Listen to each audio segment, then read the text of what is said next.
This is part 8 of Federalist number 83. On the screen you see the cover page of a book. It's a thin book called The Authority of Publius, a reading of the Federalist Papers. It's by Albert Furtwängler, Furtwangler. He looks at the literary aspect of the Federalist. It's by Cornell University Press. This is one of those other books that I think you should take a look at if you want to have a better understanding of the Federalist Papers. There's 7 paragraphs left in Federalist 83. I'll start there. This is the beginning of the last 7 paragraphs. It may be asked, why could not a reference have been made to the Constitution of this state, New York, taking that which is allowed by me to be a good one as a standard for the United States. So the Constitution of New York is good when it's, especially it says it's judiciary, the aspects of judicial branch.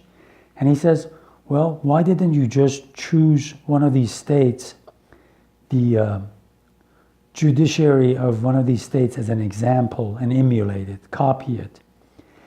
And Hamilton says, I answer that it is not very probable the other states should entertain the same opinion of our institutions, which we do ourselves. We might like our state's constitution a lot. Doesn't mean that other people, other states, will do the same. It is natural to suppose that they are hitherto more attached to their own, and that each would struggle for the preference. If the plan of taking one state as a model for the whole had been thought of in the convention, it is to be presumed that the adoption of it in that body would have been rendered difficult by the predilection of each representation in favor of its own government, and it must be uncertain which of the states would have been taken as a model. It has been shown that many of them would be improper ones, and I'll leave it to conjecture whether under all circumstances, it is most likely that New York and some other state would have been preferred. But admit that a judicious selection could have been effected in the convention, still there would have been great danger of jealousy and disgust in the other states at the partiality which had been shown to the institution of one. The enemies of the plan would have been furnished with a fine pretext for raising a host of local prejudices against it, which perhaps might have hazarded in no considerable degree its final establishment. So the convention in Philadelphia was smart. It didn't take any of the judiciary systems of any of the states as an example and recommended it to the people of America, because everybody would have said, well, why didn't you choose our state's constitution as an example?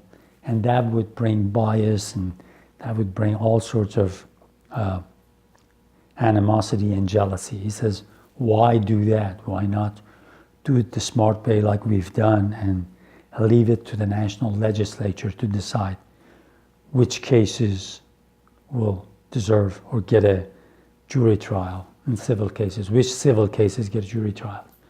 Next paragraph. To avoid the embarrassments of a definition of the cases which the trial by jury ought to embrace, it is sometimes suggested by men of enthusiastic tempers that a provision might have been inserted for establishing it in all cases whatsoever. For this, I believe no precedent is to be found in any member of the Union, and the considerations which have been stated in discussing the proposition of the minority of Pennsylvania must satisfy every sober mind that the establishment of the trial by jury in all cases would have been unpardonable error in the plan. It says we could have never said trial by jury in every case, because anybody that's a little, has got some sort of experience in government says you just can't do that with every case. He says that would have brought a lot of opposition from all sorts of groups. The next paragraph, in short, the more it is considered, the more arduous will appear the task of fashioning a provision in such a form as not to express too little to answer the purpose, or too much to be advisable, or which might not have opened other sources of opposition to the great and essential object of introducing a firm national government. I cannot but persuade myself, on the other hand, that the different lights in which the subject has been placed in the course of these observations will go far towards removing in candid minds the apprehensions they may have entertained on the point. They have tended to show that the security of liberty is materially concerned only in the trial by jury in criminal cases, which is provided for the most ample manner in the plan of the convention, that even in far the greatest proportion of civil cases and those in which the great body of the community is interested, that mode of trial will remain in its full force, established in the state constitutions, untouched and unaffected by the plan of the convention, that it is no case abolished by the plan, and that there are great, if not insurmountable, difficulties in the way of making any precise and proper provision for it in a constitution for the United States. And the last three paragraphs, the best judges of the matter will be the least anxious for a constitutional establishment of the trial by jury in civil cases, and will be the most ready to admit that the changes which are continually happening in the affairs of society may render a different mode of determining questions of property preferable in many cases in which that mode of trial not prevails.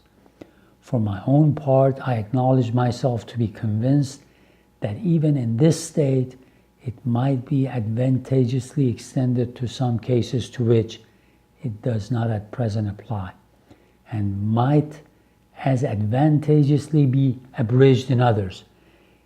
It is conceded by all reasonable men that it ought not to obtain in all cases. The examples of innovations which contract its ancient limits, as well as in these states as in Great Britain, afford a strong presumption that its former extent has been found inconvenient, and give room to suppose that future experience may discover the propriety and utility of other exceptions. I suspect it to be impossible in the nature of the thing to fix the salutary point at which the operation of the institution ought to stop. And this is with me a strong argument for leaving the matter to the discretion of the legislature. This is one of the other books that I recommend, The Political Theory of a Compound Republic, Designing the American Experiment. It's by Lexington Press, and Vincent Ostrom, O-S-T-R-O-M, is the author. Now, the very end of Federalist 83, the last two paragraphs. This is not clearly understood to be the case in Great Britain, and it's equally so in the state of Connecticut. And yet it may be safely affirmed that more numerous encroachments have been made upon the trial by jury in this state since the Revolution, though provided for by a positive article of our Constitution, than has happened in the same time either in Connecticut or Great Britain. It may be added that these encroachments have generally originated with the men who endeavor to persuade the people they are the warmest defenders of popular liberty, but who have rarely suffered constitutional obstacles to arrest them in a favorite career. The truth is that the general genius of a government is all that can be substantially relied upon for permanent effects. Particular provisions, though not altogether useless, have far less virtue and efficacy than are commonly ascribed to them, and the want of them will never be, with men of sound discernment, a decisive objection to any plan which exhibits the leading characters of a good government. It certainly sounds not a little harsh and extraordinary to affirm that there is no security for liberty in a constitution which expressly establishes the trial by jury in criminal cases, because it does not do in civil also.